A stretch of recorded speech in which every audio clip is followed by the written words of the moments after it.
Assalamualaikum warahmatullahi wabarakatuh. Perkenalkan, nama saya Jihan Jaya Fatimah, NPM 1917051016 dari kelas B. Di sini saya akan menyampaikan materi tentang pengelompokan jenis operasi set instruksi. Set instruksi adalah sekumpulan lengkap instruksi yang dapat dimengerti oleh sebuah CPU dengan sebuah kamus berisi daftar perintah apa saja yang dapat dilakukan atau didukung oleh sebuah prosesor, dan biasanya terikat dengan sebuah keluarga arsitektur prosesor tertentu, misal x86 dan x64. Jenis-jenis instruksi: yang pertama ada data processing, arithmetic, dan logic instruction. Data processing adalah jenis pemrosesan yang dapat mengubah data menjadi informasi atau pengetahuan. Pemrosesan data ini sering menggunakan komputer sehingga bisa berjalan secara otomatis. Setelah diolah, data ini biasanya mempunyai nilai yang informatif jika dinyatakan dan dikemas secara terorganisir dan rapi.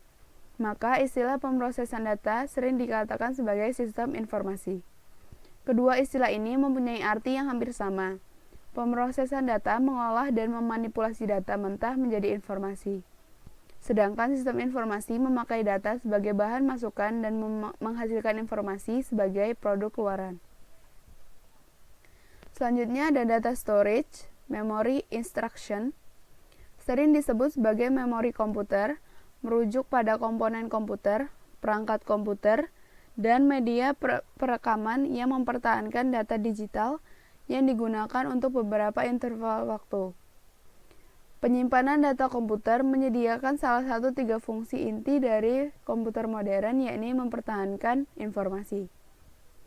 Dalam penggunaan kontemporer, memori komputer merujuk kepada bentuk media penyimpanan berbahan semikonduktor yang dikenal dengan sebutan Random Access Memory atau RAM, dan kadang-kadang dalam bentuk lainnya yang lebih cepat, tapi hanya dalam menyimpan data secara sementara. Akan tetapi, istilah computer storage sekarang secara umum merujuk pada media penyimpanan massal yang bisa berupa cakram optis. Beberapa bentuk media penyimpanan magnetis, seperti halnya hard disk, dan tipe-tipe media penyimpanan lainnya yang lebih lambat ketimbang RAM, memiliki sifat yang lebih permanen seperti flash memory. Yang ketiga ada data movement, input or output instruction. Proses data movement ini memindahkan atau dapat dikatakan membackup juga data-data dari database yang berupa data, indeks, grant, skema, dan lain-lain ke tempat baru. Tempat baru ini bisa ke dalam database baru atau memang untuk di-backup saja.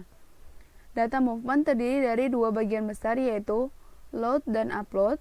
Difokuskan untuk memindahkan data yang berupa indeks atau data itu sendiri alias isi dari database tersebut. Dan yang kedua ada export dan import yang difungsikan untuk memindahkan data secara lengkap mulai dari grant, skema, dan seluruhnya. Jika dilihat, load tersebut berhubungan dengan import dan upload berhubungan dengan export. Load berfungsi untuk memasukkan data atau transaksi ke sebuah table. Dapat dikatakan juga insert, replace, atau update. Sedangkan upload berfungsi untuk membuat dari data tabel ke fisik atau file. Kelemahan load adalah dalam prosesnya bisa saja terjadi data yang tidak berpindah secara sempurna. Pada upload, hanya satu parameter saja yang dapat berjalan alias tidak dapat berjalan bersamaan apabila parameternya lebih dari satu. Dan yang keempat ada control, test and branch instruction. Unit kendali atau control unit adalah salah satu bagian dari CPU yang bertugas untuk memberikan arahan, kendali, kontrol terhadap operasi yang dilakukan di bagian ALU. Output dari CU ini akan mengatur aktivitas dari bagian lainnya dari perangkat CPU tersebut. Pada awal-awal desain komputer, CU diimplementasikan sebagai ad-log-holic yang susah untuk didesain. Sekarang, CU diimplementasikan sebagai sebuah mikroprogram yang disimpan di dalam tempat penyimpanan kontrol. Beberapa word dari mikroprogram dipilih oleh microsequencer dan bit yang datang dari word-word tersebut akan secara langsung mengontrol bagian-bagian berbeda dari perangkat tersebut. termasuk diantaranya adalah register, ALU, register instruksi, bus, peralatan input atau output di luar chip, dan lain-lain. Pada komputer modern, setiap subsistem ini telah memiliki controller masing-masing, dengan CPU sebagai pemantaunya atau supervisor. Selanjutnya ada teknik pengalamatan. Untuk menyimpan data ke dalam memori komputer, tentu memori tersebut diberi identitas atau disebut dengan alamat atau address, agar ketika data tersebut diperlukan kembali, komputer bisa mendapatkannya sesuai dengan data yang pernah diletakkan di sana. Yang kita pelajari adalah bagaimana kira-kira si software melakukan teknik pengalamatannya, sehingga data yang sudah kita berikan dapat disimpan dalam memori tertentu dan dapat diambil kembali dengan tepat. Ada 3 teknik dasar pengalamatan, yaitu yang pertama, pemetaan langsung. Teknik ini dapat dijuluki dengan device dependent, tergantung pada peralatan rekamnya. Artinya, kita tidak dapat begitu saja mengcopy data berkas ini ke komputer lainnya, karena mungkin saja di komputer lainnya itu menggunakan alat rekam yang berbeda spesifikasinya. Teknik ini juga dapat dijuluki dengan address space dependent, tergantung pada alamat-alamat yang masih kosong. Artinya, kita tidak dapat begitu saja mengcopy data berkas ini ke komputer lainnya, karena mungkin saja di komputer lainnya itu alamat-alamat yang dibutuhkan sudah tidak tersedia lagi. Selanjutnya ada teknik pencarian tabel. Teknik ini dilakukan dengan cara mengambil seluruh kunci atribut dan alamat memori yang ada dan dimasukkan ke dalam tabel tersendiri. Jadi, tabel itu, misal disebut dengan tabel indeks, hanya berisi kunci atribut, misalkan name, yang telah disorting atau diurut dan alamat memorinya. Pencarian yang dilakukan di tabel indeks akan lebih cepat dilakukan dengan teknik pencarian melalui binary search dibagi 2-2, kemudian daripada dilakukan secara sekuensial. Nilai key field atau kunci atribut bersifat address space independent atau tidak terpengaruh terhadap perubahan organisasi filenya. Yang berubah hanyalah alamat yang ada di indeksnya. Selanjutnya ada teknik kalkulasi alamat. Perhitungan atau kalkulasi terhadap nilai kunci atribut untuk mendapatkan nilai suatu alamat disebut dengan fungsi hash. Bisa juga fungsi hash ini digabungkan dengan teknik pencarian seperti tabel, tetapi akan menjadi lebih lama pengerjaannya dibanding hanya dengan satu jenis saja. Selanjutnya ada jenis teknik pengalamatan. Yang pertama, immediate addressing. Immediate addressing merupakan pengalamatan yang paling sederhana. Operan benar-benar ada dalam instruksi atau bagian dari instruksi operan sama dengan field alamat. Umumnya, bilangan yang akan disimpan dalam bentuk komplement 2 bit paling kiri sebagai bit tanda ketika operan dimuatkan ke dalam register data. Bit tanda digeser ke kiri hingga maksimum word data. Keuntungannya adalah tidak ada referensi memori selain dari instruksi yang diperlukan untuk memperoleh operan. Dan yang kedua, menghemat siklus instruksi sehingga proses keseluruhannya akan cepat.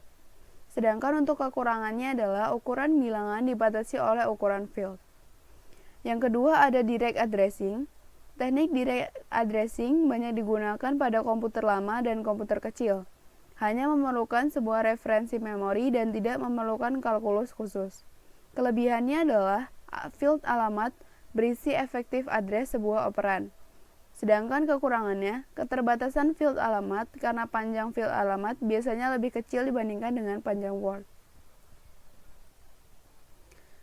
Yang ketiga ada indirect addressing. Indirect addressing merupakan mode pengalamatan tak langsung. Field alamat mengacu pada alamat word di alamat memori yang pada gilirannya akan berisi alamat operan yang panjang. Kelebihannya adalah ruang bagi alamat menjadi besar sehingga semakin banyak alamat yang dapat referensi. Sedangkan untuk kekurangannya diperlukan referensi memori ganda dalam satu fetch sehingga memperlambat proses operasi. Yang keempat ada register addressing. Metode pengalamatan register mirip dengan metode pengalamatan langsung. Perbedaannya terletak pada field alamat yang mengacu pada register, bukan pada memori utama. Field yang mereferensi register memiliki panjang 3 atau 4 bit, sehingga dapat mereferensi 8 atau 16 register general purpose. Keuntungannya adalah diperlukan field alamat berukuran kecil dalam instruksi dan tidak diperlukan referensi memori. Yang kedua, akses ke register lebih cepat daripada akses ke memori, sehingga proses eksekusi akan lebih cepat. Sedangkan untuk kekurangannya adalah ruang alamat menjadi terbatas. Yang kelima ada register indirect addressing. Metode pengalamatan register tidak langsung mirip dengan metode pengalamatan tidak langsung. Perbedaannya adalah field alamat mengacu pada alamat register. Letak operan berada pada memori yang dituju oleh isi register. Keuntungan dan keterbatasan pengalamatan register tidak langsung pada dasarnya sama dengan pengalamatan tidak langsung. Keterbatasan field alamat diatasi dengan pengaksesan memori yang tidak langsung, sehingga alamat yang didapat direferensi makin banyak. Dalam satu siklus pengambilan dan penyimpanan, mode pengalamatan register tidak langsung hanya menggunakan satu referensi memori utama, sehingga lebih cepat daripada mode pengalamatan tidak langsung. Yang keenam ada di displacement addressing. Displacement addressing adalah menggabungkan kemampuan pengalamatan langsung dan pengalamatan register tidak langsung. Metode ini mensyaratkan instruksi memiliki dua buah field alamat, sedikitnya sebuah field yang eksplisit. Operan berada pada alamat A ditambahkan isi register. 3 model displacement adalah yang pertama, relative addressing. Register yang direferensi secara implisit adalah program counter. Alamat efektif didapatkan dari alamat instruksi saat itu ditambahkan ke field alamat. Memanfaatkan konsep lokalitas memori untuk menyediakan operan-operan berikutnya. Selanjutnya ada base register addressing. Register yang direferensi berisi sebuah alamat memori dan field alamat berisi perpindahan dari alamat itu. Referensi register dapat eksplisit maupun implisit memanfaatkan konsep lokalitas memori. Dan yang ketiga ada indexing. Field alamat mereferensi alamat memori utama, dan register yang direferensikan berisi pemindahan positif dari alamat tersebut yang merupakan kebalikan dari mode base register. Field alamat dianggap sebagai alamat memori dalam indexing. Manfaat penting dari indexing adalah untuk eksekusi program iteratif. Dan yang terakhir ada stack addressing. Stack merupakan blok lokasi yang terbaik. Yang berkaitan dengan stack adalah pointer yang nilainya merupakan alamat bagian paling atas stack. Dua elemen teratas stack berada di dalam register CPU.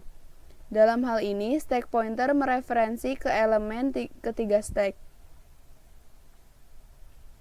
Stack pointer tetap berada dalam register. Dengan demikian, referensi ke lokasi stack di dalam memori pada dasarnya merupakan pengalamatan register tidak langsung. Demikian video dari saya, kurang lebihnya mohon maaf. Saya akhiri. Wassalamualaikum warahmatullahi wabarakatuh.